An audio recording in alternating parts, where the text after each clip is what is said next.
जी.आरच्या आधारे आयुक्तांनी प्रमाणपत्र काढू नये अशी मागणी ॲडव्होकेट गुणरत्न सदावर्ते यांनी केली. अहो विखे मर्यादा ओळखून वागा असा सल्ला देखील सदावर्ते यांनी राधाकृष्ण विखे पाटलांना दिला.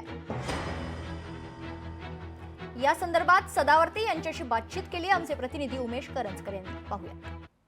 मराठा आरक्षणासंदर्भात मराठा आरक्षण उपसमितीने जो जी.आर काढला होता या विरोधात मुंबई उच्च न्यायालयात 2 याचिका दाखल झालेल्या आहेत. या ज्या याचिका आहेत त्या नेमक्या काय आहेत आणि या सगळ्या संदर्भात नेमकं काय म्हणणं आहे सदावर्ते साहेबांचं ते पण आपण ऐकून घेऊया. कारण सातत्याने सर तुम्ही या सगळ्या जे मराठा आरक्षणासंदर्भात जो काही निर्णय घेतला आहे याबाबत भूमिका घेताय.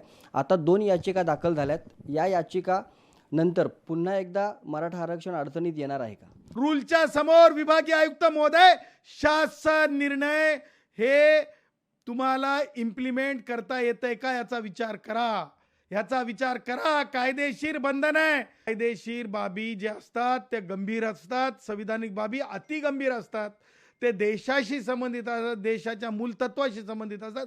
तेव्हा खबरदार रूलच्या विरुद्ध जाऊन काही करू नका. आपल्या सन्माननीय मंत्रिपदाला जी आहे जी इज्जत असते ती संविधानाची असते. संविधानाची इज्जत घालू नका मंत्र्यांनो.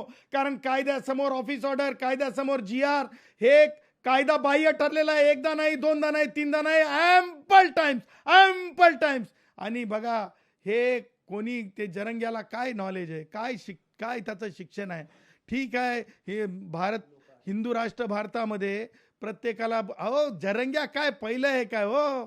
तुम्हाला सांगतो रिडलचा मोर्चा बघा, तुम्हाला सांगतो राम जन्मभूमीचा मुवमेंट बघा, कशा प्रकारे कार सेवेला लोक गेलते. जरंग्या काय हो, जरंग्या म्हणजे पाणी कम चाय आहे. जरंग्या काय हो, जरंग्या म्हणजे पाणी कम चाय आहे. आता कोणतंही प्रमाणपत्र देऊ नये मराठा आरक्षणासंदर्भातला जो काही जी.आर राज्य सरकारने काढला होता तो उचित नाही आहे आणि तो संविधानाच्या विरोधात आहे असं स्पष्ट मत जे आहे ते सदावर्ते साहेबांनी इथं व्यक्त केलेलं आहे. उमेश करंजकर, लोकशाही मराठी, मुंबई. लोकशाही मराठी ऐका, पहा, जागरूक रहा.